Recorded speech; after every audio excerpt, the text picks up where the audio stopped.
morning, everyone. It is Wednesday. I think it's Wednesday. Yes, it's Wednesday. So today I'm going to talk about redefining yourself. Redefining yourself. That is something that I have personal experience with, and I thought I would share it because it's not something that's easily understood, and it's certainly much more difficult to implement because we try to implement change with the same tools that we've had that created our life previously before we decided we needed to change, before we decided we needed to redefine ourselves. And it is a redefining. It's not a defining. We have defined ourselves or allowed ourselves to be defined based upon what we have been taught by our parents, our family members, our friends, society at large. We have defined ourselves based on those things. And so what we have to do is we have to redefine. We have to find out what it is that we want to stand for. And for the most part, we know what that is. We know we know it's better. We know it is easier to live a life that is in truth, that is in love, that where we don't have any pressure, where we have our sense of freedom. And that's what we have to do. We have to get ourselves to that space.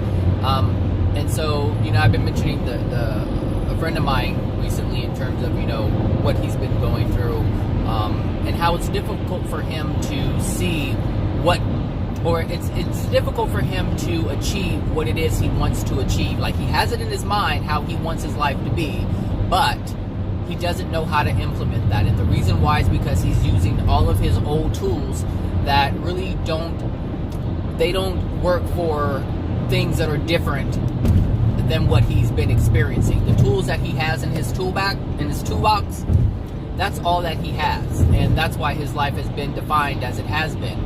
So if you want to redefine something, you're going to have to use a new set of tools. You're going to have to use different things to make a different outcome, to achieve a different outcome.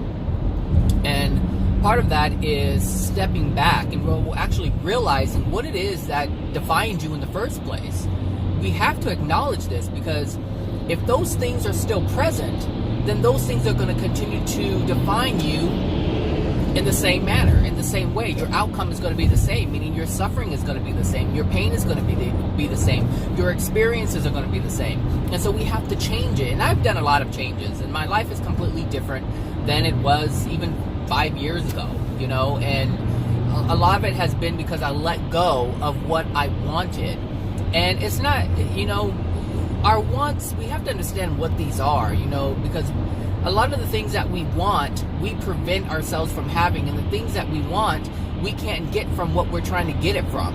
Like, you cannot, if a woman or a man is in an abusive relationship and the partner is physically abusive and mentally abusive, emotionally abusive, if this is happening, then how can you get love out of that?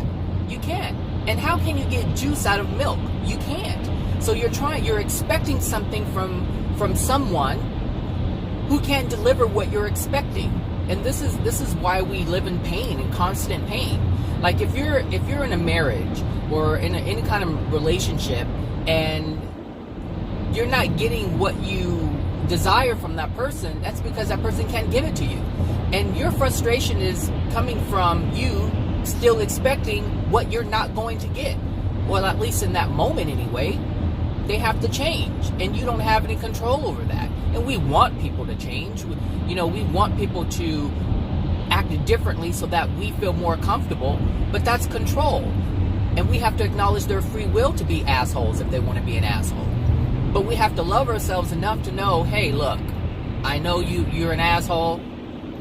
You have the free will and the right to be an asshole, but I don't like that feeling, so I'm going to have to walk away. That's what you have to do. And that's what I had to do. I had to walk away from mainly from my family members. Those are the ones that I really wanted to have a relationship with, but that can't happen. It couldn't happen. I'm not saying it can't happen in the future, but I know it couldn't happen back then, and for some it still can't happen now. Like, I can't have a relationship with my older brother, not a positive one, not a clean one. No, because he's not in that space. He's still manipulative. He's still self-destructive. And self-destructive people want to take other people down with them, and they don't even know it. They do not know this. It's just a natural byproduct of degradation. It's a natural byproduct of degradation. Soul degradation. It's like a cancer cell. I mean, a cancer cell isn't wanting to destroy. It just doesn't have any other choice but to do what it set out to do. That's all it knows how to do. It knows how to... It's destructive, and it knows how to just make other things around it destructive or degraded. That's what it knows how to do. And so this is why we have to pull back from those who caused us pain in the past. Because if they haven't changed, then what do you think you're going to get? You're not going to get juice out of that milk. It's always been like that. So if you want juice, you're going to have to find the people who are capable of doing that. If you want love from other people, then you're going to have to find people who are willing to do that. But let me tell you, the universe will allow you to seek these people out. But depending on their soul condition, the universe will protect them from you if you are too toxic.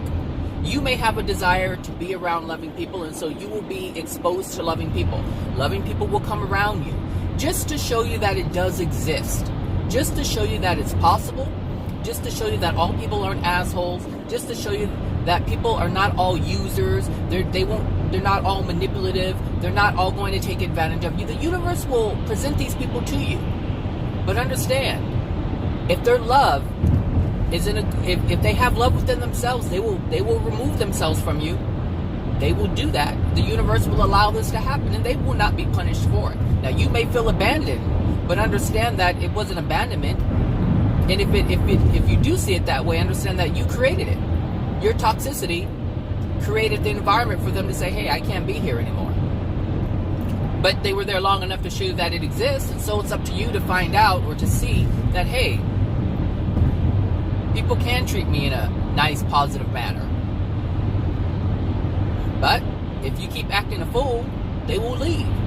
That's what happens. So for all you people who say, people abandon you, no, you abandoned yourself. You abandon yourself. Because anytime anyone comes to you, presents themselves to you in a manner of love, and you want to act a fool, they will leave. So what does that mean? They presented themselves. Once, before you said, people are assholes and I can't trust anyone, and then people come around who you can trust and who are capable of loving, and you do things to push them away. And then you say, everyone's abandoned me. No, you abandoned yourself first.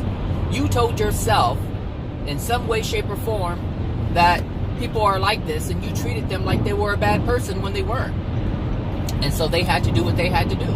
And that left you by yourself. Like people who are alone, and they feel alone, because there's a difference between being lonely and just being alone. Like, I know I can be by myself, but I don't feel lonely. But there are some people who feel abandoned. They feel like, they feel alone. And I think I need to get over one more time. This is my opportunity to do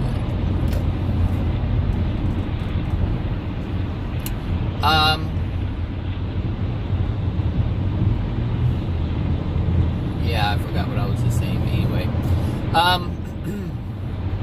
so yeah, redefining yourself. How do you redefine yourself?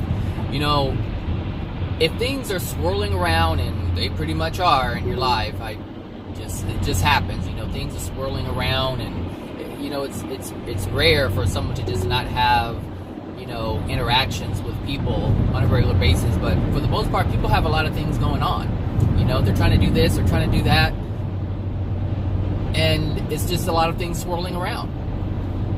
And so an example that I'm going to use is the friend that I've been talking about lately. This person has had some really interesting sibling experiences growing up, and people are so nosy, just nosy. I want to stop everything. they, you know, there were some, and this is with anyone, you know, I can even use myself as, you know, using the same example, because I had some interesting interactions with my siblings growing up, the older ones, not so much my younger one, but the older ones, and it was toxic, and they created a lot of emotional injuries within me.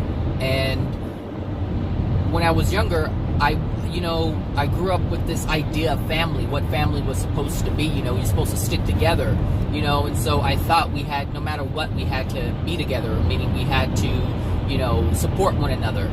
And I learned that that's not true.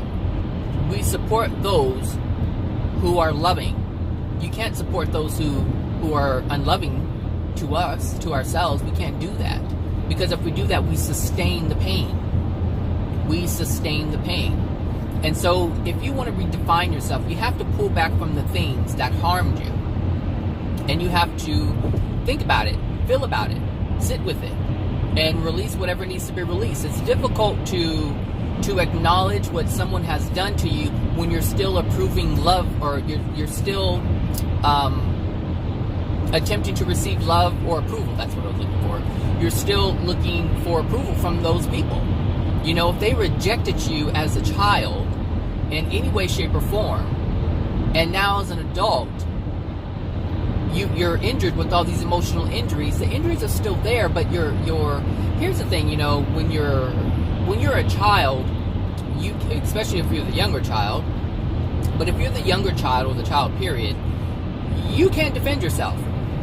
But as an adult, you can. You can do it verbally, and you can do it physically. You can speak up and speak out. You have this ability. You have this capability within you to do that. And this is why most people in their adult years, they back off. And they're like, oh, I didn't mean to do it, but that doesn't change the fact that it was done. And so we can't acknowledge the pain that was done if we pretend that everything is all hunky-dory, and it's not. The pain is still there. And I'm not saying you can't have a positive, loving relationship, but we have to ask ourselves, did these people really change? Because, you know, the abuse changes as we get older. It changes. They may not push you down physically anymore. They may not, you know, do things physically to you to harm you, or say the same mean things that they used to say growing up. It's different now. They instill doubt. It's different. And it's not that they didn't instill doubt when you were younger, but it was done in a different way. For the most part, some people still act the same way as they did when they were younger, but you know, generally people change. They become more crafty. They haven't changed. And so you try to pretend everything is okay, you know, especially if you have this idea in your mind where, you know, family's supposed to just stick together no matter what. If you have that in your mind, and at the same time they're doing things that are causing you emotional pain, there's a problem. And so in order to redefine yourself, in order to change your life, you have to pull back from those who harm you. And sometimes it is your family. Sometimes it is a friend. Like, I mean, someone that I called my best friend, 4 or 5 years ago, we don't talk anymore. And, you know, it was kind of difficult in the beginning because we spent a lot of time together. It was like, we talked almost every day. Like we hung out, we just did things, and it was like he was my brother. That's how close we were. But then something happened, and we don't talk anymore. And I wanted it back. I wanted to have that same relationship that I had with him. But now that I'm looking back at who that person really was, I can see, no, I don't want that person in my life anymore. Do I miss the good times? Well, yeah, of course. But it did come at an expense. And the thing is, the reason why we're not talking today is because the things that I would allow to happen, I no longer allowed to happen. And so I changed the dynamic of the relationship. I was no longer willing to be on the receiving end of something that I wasn't aware that I was receiving. And so I basically took my stand, and I didn't back down, and I'm not going to back down about it. The person interpreted something a certain way, and it didn't have anything it wasn't the way that the person interpreted it. But I don't have any control over that. And it's not my job to make someone feel better. It's up to that person to become more aware of what was going on in their life and why they interpreted it the way they wanted it interpreted. And if they truly feel that I did something wrong, then they're entitled to that feeling. And that is an anger or frustration or whatever that they have within themselves. It's not within me. And so I don't have to worry about it. I know I'm clean in that respect. I didn't contribute to any degradation. The degradation was of their own doing. So we have to learn how to see what's really going on in our relationships. Like I know for a fact you guys have relationships that are toxic, but you deal with it because it's small and insignificant, I guess, to the other pain that you're experiencing. And that's generally what it is. Like, we'll allow someone to say something to us that's hurtful, and we won't say anything about it. We're like, well, we have fun, so, it's not that big of a deal. Because most friends are addictions. Meaning, they're that one person, a friend. How friends are defined today is really interesting, because it's more about being able to get away with doing unloving things to one another. That's basically what a friendship is today. That's what friendships are today. We can do things up to a certain extent, because there are certain things that we won't tolerate. But we can do things up to a certain extent. This is why you guys have your fallouts. This is why you have fallouts. And you really never get over it. They're emotional injuries that are within you, and they stay there. And the thing is, they build up over time. And this is why when you have fallouts, you start bringing up the past. Why do you bring up the past? Because the past is what's defining your present. The past is that you did not release, the painful past that you did not release is still within you. That's why you keep bringing it up. If it didn't have any effect on you, you wouldn't even bring it up anymore. So anytime you're in a relationship, or and you start bringing up the past, or you're having an argument with a friend or a family member, and the feelings and the thoughts of the past keep coming up, it's because they're still there. This man, you need to make up your mind. You just zigzagging from lane to lane. Oh, Lord. So, it's this is what needs to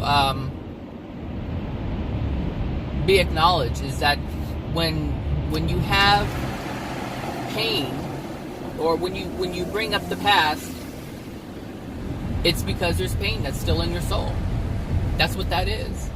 If your parents abused you as a child, well, there's a reason why it keeps coming up. There's a reason why you keep thinking about it. If it's a thought, it's something you need to deal with. If this reoccurring thought is happening, and what I mean by reoccurring is like every now and again you think about the things that have happened to you, whether it's from your parents or anybody else, it's because it's still in your soul and needs attention. Why do you think it keeps coming up? If it's not happening today and it's coming up, there's a reason why it's coming up.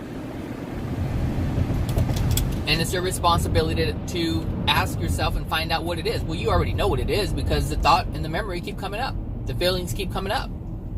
Even if it's just the thought and it's not the feeling. If it's the thought and you want to ignore the thought, that's because you want to ignore the feeling. You want to ignore the emotion that's attached to the thought. That's why you just let it go. You just continue doing what you're doing. You go on about your life. So if you want to redefine yourself, you have to pull back from the things that are... I guess you have to pull back from the idea that you're going to get something from someone, even though you know they're not capable of doing it. If they're not capable of providing it, then you need to tell yourself, I need to stop expecting this from that person, and walk away. Just walk away. And if there are things that need to be dealt with, meaning released from you, then you need time alone to do that. If you're focused on other people and you're focused on maintaining a facade, then healing is going to be very difficult for you to do, because healing is not your focus. It's maintaining a facade. It's maintaining this illusion that everything is okay. When your desire is, I want to have a better relationship with my family, or with the sibling, or a parent, or a friend, if this is your desire, and that's all you want to focus on, it's going to fail. At some point, now it may last months, weeks, months, years, it could last, but it will fail. It will feel. I can tell you something that, the best friend that I was talking about, when we first met, there were things about him that I did not like. But there were things about him that I did like. And those are the things that I focused on. Those were the things that I focused on. When I look back on it, the reason why we aren't talking is basically the reasons why I didn't like him in the first place. Yep. That's so true. It's the reason why I did not like him in the first place. And so I had the knowing already. I already had the feeling. The things that I felt that I did not like when I first met this person were the reasons why we're not talking today. It's the reason why I have no desire to even have that relationship again. That's the one thing that prevents it from happening, because I know that's still present. I know it's still present. And so all those years, now I'm not saying we didn't have good times, but I could have forged a relationship with someone that I felt more comfortable with that could have still been lasting. But I didn't. And this is what we have to do. We have to realize, we have to trust our instinct in the beginning. And we have to be aware of what we're being blinded by. And we blind ourselves.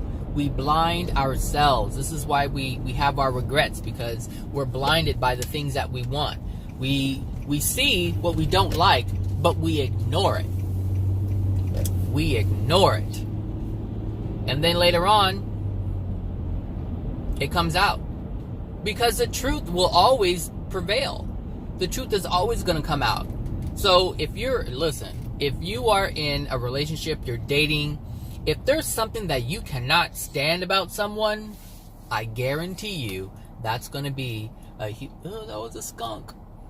God, they're just all over. They're in the city. Actually, the city's in their neighborhood, but they are all over the place. Oh my God, that skunk is city bound.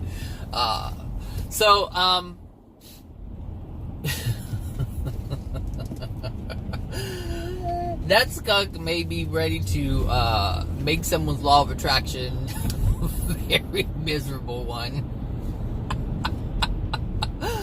for a long time. Doesn't that stuff last for weeks? Anyway, if you're dating someone and you meet them for the first time, and there's things that kind of they don't set right with you, there's something you just don't like about them, you kind of like, I don't like that. I don't like this about this person. But then someone asks you, well, how did the date go? And you're like, well, he's a nice guy, or she's a nice girl, but it's just this and here, but and I'll give it a chance. It's not being judgmental when you realize you like or dislike something. That's not being judgmental. It's just saying, hey, I like this or I don't like that. That's all you're doing. That's not being judgmental. That's acknowledging how you feel, and you have to honor how you feel. And if you don't honor how you feel, you're going to have possibly months or years of misery before you decide, I can't take this anymore, because that's what divorce is. Divorce is basically saying, I have ignored myself for all of this time, and now I can't take it anymore. My feelings, my emotions, my being is saying I have been miserable this entire time and I have suppressed it. All these little things that I didn't like in the beginning, I just can't bear to experience it anymore. And then you let it go. And that's what your divorce is. So if you honored yourself from the beginning, this is part of redefining yourself, because this is something different. You're operating differently. Instead of entering a relationship that isn't going to work based on the things that you don't like. And then it's not just that. It's once you recognize what it is that you don't like in your life, whatever it is, now you have to ask yourself, why don't I like it? It's not just the first part I mentioned. You have to ask yourself, why don't I like this? Why does this trigger me? Because there's certain things that people don't do and it doesn't trigger you at all. Like, you can go out on a date, right? Male or female, don't matter. And this person could burp when you're eating dinner. Just burp, not say excuse me or whatever, right? And you could have been, that stuff could have been, the norm growing up. Your brother's, just burping all the time or whatever, right? Maybe you did it too. So it doesn't bother you. But that could bother someone else who grew up believing that that's disgusting and that is just beneath you and you don't do that and that's just low class. Like, this could be a belief. And if that's a belief, then that's going to trigger you. And so that judgment that you have is going to cause you to feel uncomfortable. But you have to understand why that is and where that's coming from. Versus someone is like, well, I grew up around that all the time, so that doesn't bother me. But gosh, I hate it when they pick their nose in public. So it just depends on what it is, but you have to ask yourself, why does it trigger you? Why does it bother you? It's not just about saying to yourself, all right, well, I know this bothers me, so I can't be with you. I mean, you have to understand what's going on. You have to be reasonable about some things that are happening. You have to ask yourself, if you have a desire to understand, you have to ask yourself, why does this person do that? Why does this person feel that it's okay? Because I don't see anything wrong with poking your nose or getting something that's in your nose out. Like, there's nothing wrong with that. If something is there and it's not supposed to be there, then you get it out. But then there's also an additional step that needs to be taken in order to protect others. So you're reaching in your nose, and so that means you need to wash your hands, or you need to use a napkin or a Kleenex or something, so that you don't transfer germs to other people. Do you see what I'm saying? So it's not just the act. So if someone is burping, but they always cover their mouth, well, they may have a problem where they can't stop burping. Or if they, they have a very sensitive, nostril, and they're just trying to get something out, you just have to ask yourself, well, how is it being done? This is what I'm saying, is you have to redefine how you look at life and how you look at things, how you see people. Traffic is really crazy today. I don't know if I should take that 10 again. So yeah, anyway,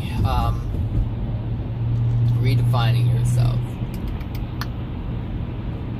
I've enjoyed this journey of redefining myself. The people that I had in my life, they're not really in my life. I mean, they're around and I have access to them. But, I'm taking the 10.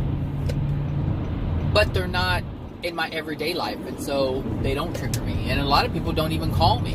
And it's not, like I said, it's not that we had a falling out. It's just my law of attraction has changed. They're still there, and if I want to... It's like a celestial being, A celestial being doesn't live among the people in the hells. That's not where they reside. But if someone needs help, they go down there, and they're like, hey, I see you need help. You want help. You're asking for help. I can help you. Hey, hi. Hello. I'm here. But that doesn't mean that they stay there. It doesn't mean that they move into the hells. No. You present yourself when you feel you need to be presented. And then when you're done, you leave until that person can be in a good place, in a better place, where you are. Simple. And I'm not saying I'm a celestial being, but I'm just using that as an example. If you're in a better place emotionally, then yeah, you can help someone. But don't stay around the toxicity, because if you stay around too long, you start to be affected. More so for us than a celestial being. A celestial being is not going to be affected like we are going to be affected. We still have emotional injuries within us that are triggered by these people. So this is why we have to be careful when we're hanging around people who are in a darker place, because there's still darkness within our soul. And so we have to be aware of that. Be aware that, hey, we can fall into a dark place, because what happens is these people who are in a dark place, go over here. The people who are in a dark place, dang it, I don't know, this traffic is getting crazy. Yeah, I should have stayed in that lane. Anyway, the people who are in a dark place, they trigger us. And understand that the people that we meet, especially on this planet, they're here to trigger us. They're here to present or to be a mirror for what dwells within us. That's why anytime we get irritated and agitated, there's a reason why. There's something within us. See, you cannot get irritated and agitated and annoyed if it doesn't dwell within you. This is something that is fact. If you understand this to be how it is, then it'd be easier for you to accept the things that you're experiencing in the moment. So when people get on your nerves, there's a reason why they're getting on your nerves. There's a reason. Sometimes people get on my nerves, I'm like, okay, Zach, why are they getting on your nerves? And it's always attached to something from my past. Always. Always. Sometimes I don't see it in the moment, but after the fact, I'll realize it. And it helps me to realize it sooner next time. Usually in the moment as it's happening. Because I remember that I realized it last time.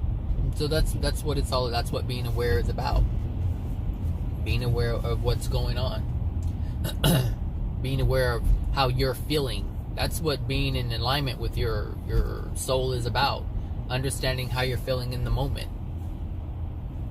Real-time monitoring. So, as you learn after the fact, you use that for new real-time monitoring. And you get to a point where you want to know how you're feeling and why you're responding a certain way at all times. This is part of what progression is. Being aware. That's what conscious, that's what being conscious is about. Being aware. Aware of what? Yourself, of course. You need to be aware of yourself. If you're aware of yourself, you automatically aware of other things around you. Because you are the sensing being. You sense things around you. And that sense that you have, whether it's physical, emotional, or whatever it is, those senses is part of what makes you aware. That's where all the input is. That's what that is. It's input. Information coming in. But if you're in complete denial, you can't sense anything, which is why you keep having all these bad law of attractions. You know? The person, that I mentioned in the last couple of videos, they said, there are certain people that they're living with, and these people are getting on their nerves, and it's like, if you were really in tune with your soul and your being, you would have sensed that long before you even agreed to live with these people. And if they're new people, you would have seen it from the beginning. You would have. And if you didn't have what's within the soul, you wouldn't have been triggered by it. There are some interactions that you see that trigger you, and there are some interactions that you see that they don't trigger you at all. It's not even a thought. You see it, and you kind of like glance at it, and you just keep going. That's it, because it doesn't have anything to do with you. But some things do. But generally, if you're witnessing it, it has something to do with you. It's just not triggering you as much as other things do. Some things are really right there at the surface, and that means that you're suppressing a great deal of that energy. And if you're suppressing a lot of that energy, then there's a lot of it there, and it's just right there at the surface. And this is why any little thing of that nature will just send you in a tailspin. Certain things will send me in a tailspin, and certain things is like, whatever. But it still triggers. There's still like a dislike that I have for it. But this is why we have to recognize what's going on within us, so that we know that, hey, this thing is a trigger. Minor or major, it doesn't matter what it is. It's our responsibility to be aware of what's going on around us. If there's a boss that you're having problems with, or coworkers you're having issues with, you have to ask yourself, what is it that I dislike? What is it that I'm uncomfortable with regarding this person? What is it? Is it how they don't work? Like, some people have issues for people who, and they say, oh, they're just lazy, and I have to do the work, and they just sit around doing nothing. Well, there's no coincidence that that person is in your life working with you in that moment. And so if that bothers you, then that means, oh, these people are so slow with their turns. That means that growing up, there were individuals who, or you felt like people expected more from you, and you felt the pressure of that, and you didn't have the freedom of just, you know, living life. You felt like you had to perform. You felt like you had to do better. Like, I've experienced that growing up, where I felt like, especially in, you know, a lot of African Americans have this emotional injury where they feel they have to live life differently than everyone else. And it's true. They feel they have to live differently because there's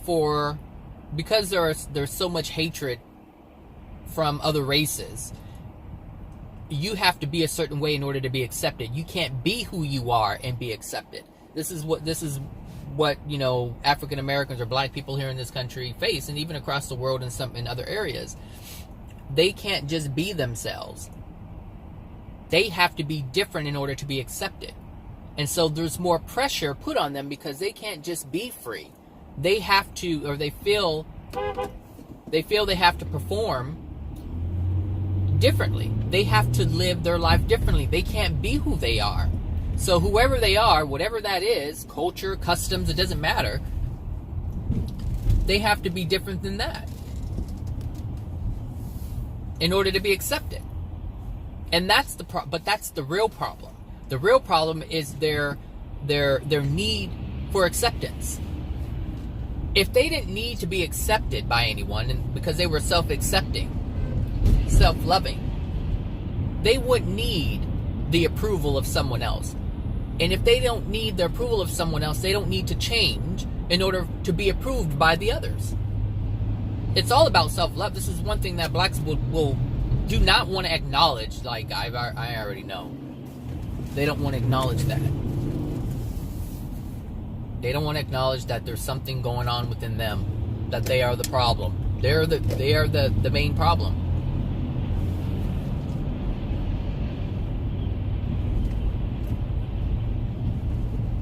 Dude, it wasn't 7 o'clock. You could have made that. But whatever. You choose. What are you going to try to turn here? Yeah, I knew it.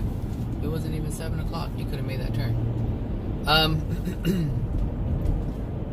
Yeah, that's, you know, one thing, like, you can't even say it. You cannot even say it. Because blacks are in such denial because they have so much pain they're suppressing. And that's, you know, and that's common. I mean, when you have a lot of pain, you suppress it. And they have generations of pain. Generations and generations and generations of pain. Same thing. They felt the pain of not being accepted for who and what they are. They had to suppress the pain of not being able to be free. That they had to force themselves to change in order to be accepted. But not understanding that change was actually them denying themselves. That's where the true pain is. That's where it is. And they can fix it all. They can fix it just like that if they just stop wanting to be accepted by others. Whether it's their peers or other colors, it doesn't matter what it is, and it really doesn't matter what race you are. If you're trying to be accepted by other people, it's going to force you to be something that you're really not. Because you're not willing to be okay with people not accepting you for who and what you are. Same thing with gays. It's the same thing. It doesn't matter. It's across the board. It doesn't matter sexual orientation or your color, race, religion. It doesn't matter. Some people change your religion to be accepted. This is why, you know, you get married and, you know, there's someone generally in the family or in the marriage who says, okay, I'm going to convert to this. Why do you convert? So you're accepted by the family. Why? Because you can't stand not being accepted by the family. You can't handle the rejection. And all that means is that you're not willing to stand firm in what you believe in that moment, because that's what you choose to believe in. And this is part of all redefining yourself, because this is how people live their lives. They live their lives just like this. I don't know. Oh, this is no turning, so maybe that's good. yeah, so I mean, we have to change everything. The things that I've changed, one of the things I've changed is I understand, like, I had a belief that God didn't like me because I was gay. I had that belief. I don't have that belief anymore. Now I'm not plagued by that pain from that. I understand that I'm accepted by the Creator no matter what. And I understand, more so, I understand how gays are even created, why it's even a thing. Like, I understand that. It's not just this random thing and I don't know why. Like, I understand exactly why the soul incarnates the way that it does. I understand why a male is attracted to a male and why a female is attracted to a male. I also understand why bisexuality exists when it really isn't a real thing. But we created it. I understand all of it. It's just because I understand what's going on. That's it. I'm looking at the effects and understanding what the causes are. And without judgment. There's no judgment. I'm not saying it's wrong or right. Incest. Like, I know incest isn't... Oh, come on. I understand why it happens. I'm not going to judge it. What's the point? What's the point in judging it? To have anger within myself? I don't think so.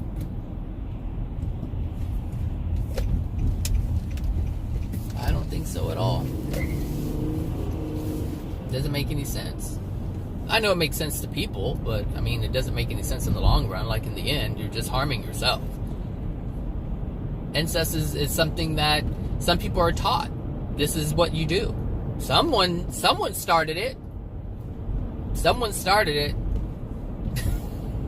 At some point, someone started it. And it became the norm. And so now a child was taught this is what you do. You sleep with your sister. And everyone else. That's just an understanding that they have. But I understand that someone understood this to be a normal thing from someone who did it to them. And who knows how many generations that goes back. Who knows? It's just about understanding. But if you want to redefine yourself, you have to look at all of your beliefs are. And ask yourself, are my beliefs harming me? Are they hurting me? Are they benefiting me? You know? Because what may look like a benefit in the moment can be something painful in the long run. Down the line. You just never know. I don't know what you're doing. I don't even know if you're coming over here, but I'm not dealing with you. Yep, I knew it. I knew it. I don't have time to be waiting for 2 buses. Anyway, so yeah, redefining yourself. It's not hard.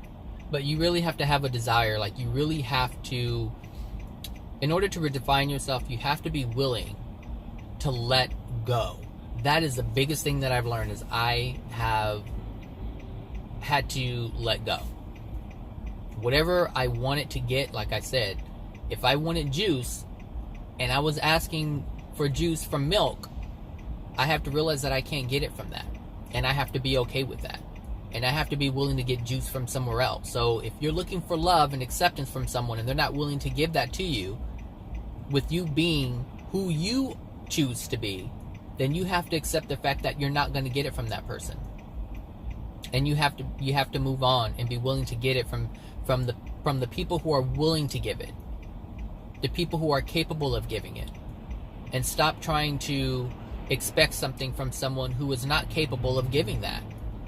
There are some people who cannot respect you. There are some people who cannot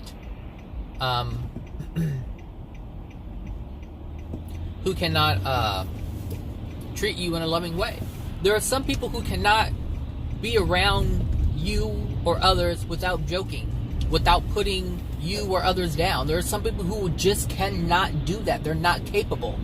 There are some people who cannot have a serious conversation because everything is made into a joke. This is real. There are people like this. And so you have to come to a point where you decide, do I really want to continue to experience this type of behavior from this person? Do I really want to continue to feel the pain from all the jokes that they say. I'm not comfortable with that. I don't like it when someone hurts me. You have to ask yourself, this is how you're going to redefine yourself. This is how you're going to ask yourself, do I want something different?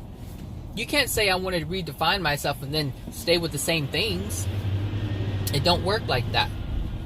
It don't work like that. Redefining yourself means you change. It doesn't mean other people change. It means you need to make the changes in your life. What are those changes? Well, you have to ask yourself. It's going to be different for everyone. Everyone's different. Everyone is so different. Redefine. All right, everyone. Hope you have a wonderful Wednesday. And all right, bye now. Oh, my thing started. I don't know if it cut that off. So anyway, have a great Wednesday, and I'll talk to you guys later. All right, bye now.